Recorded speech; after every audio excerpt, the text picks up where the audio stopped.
ভারতীয় গণমাধ্যমে দেওয়া সাক্ষাৎকারে শেখ হাসিনা এবছরই বাংলাদেশে ফিরবেন বলে জানিয়েছেন।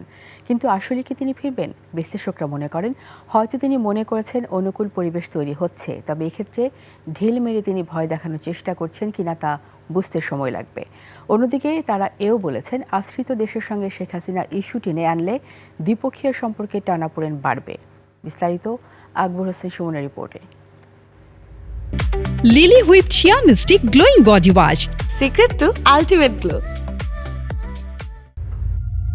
ফাঁসির রায় মাথায় নিয়েই বাংলাদেশে ফিরবেন ক্ষমতাচ্যুত প্রধানমন্ত্রী শেখ হাসিনা।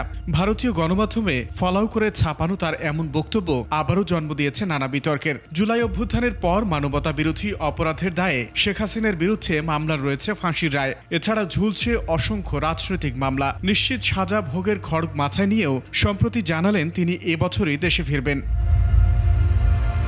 তবে বিশ্লেষকদের মতে রাজনৈতিক প্রেক্ষাপট যেমন অনুকূলে না, তেমনি আন্তর্জাতিক অপরাধ ট্রাইব্যুনালও প্রস্তুত। এ অবস্থায় শেখ হাসিনার দেশে ফেরার বার্তা নিছক ঢিল ছুঁড়ে ভয় দেখানো কিনা তা বুঝতে সময় লাগবে। তিনি তো বাংলাদেশে যে কোনো সময় চাইলে ফিরতেই পারেন, কারণ বাংলাদেশ তো তাকে বের করে দেয়নি বা কেউ তাকে চলে যেতে বলেনি। উনি ফিরে আসতে পারেন এবং সরকার তো তাকে ফেরতই আসতে বলেছে বেশ কয়েকবার, এবং in fact she was also wanted. এক পক্ষ আপনারা বলবো আমি তোমার ঢিল মারবো, কিন্তু সে সত্যি সত্যিই যে ঢিল মারবে কি না, তার কাছে ঢিলটা হাতে আছে কিনা এটা তো আমি এখনও জানি না।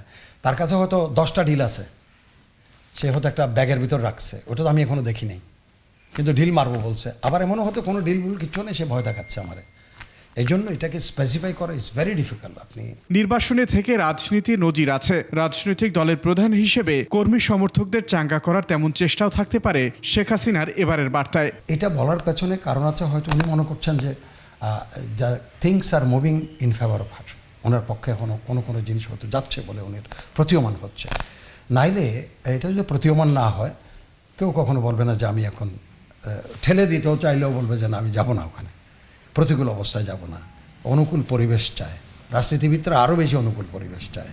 যেহেতু উনি একটা রাজনৈতিক দলের প্রধান, দীর্ঘ সময় প্রধানমন্ত্রীর দায়িত্বেও ছিলেন, সো রাজনৈতিক দলের প্রধান হিসাবে তার দলের কর্মী সমর্থকদের উদ্দেশ্যে উনি হয়তো এই কথাগুলো বলেছেন, কর্মী সমর্থকদেরকে সক্রিয় করার জন্য অথবা তাদেরকে কোনো রকম বার্তা দেওয়ার জন্য। তবে শেখ হাসিনা ইস্যু টেনে দুই দেশের সম্পর্কে টানাপোড়েন আরও না বাড়ানোই শ্রেয় বলে মনে করেন বিশেষজ্ঞরা। আমরা যেন কোনোভাবে এখান থেকে মিসগাইডেড না হই, এবং উনি যেখানে আশ্রয় নিয়েছেন যেই দেশে, সেই দেশের সঙ্গে আমাদের দ্বিপাক্ষিক সম্পর্কের মধ্যে যেন এটা টেনে না নিয়ে আসি, তাহলে আমার মনে হয় এটা ভালো হবে। যদি আমরা টেনে আনতে চাই তাহলে এই সম্পর্কটাকে এমনিতেই একটা টানাপোড়েনের মধ্যে আছি, এটাকে আমরা তখন আরো জটিল করে তুলব। আকবর হোসেন সুমন, 21 টেলিভিশন, ঢাকা।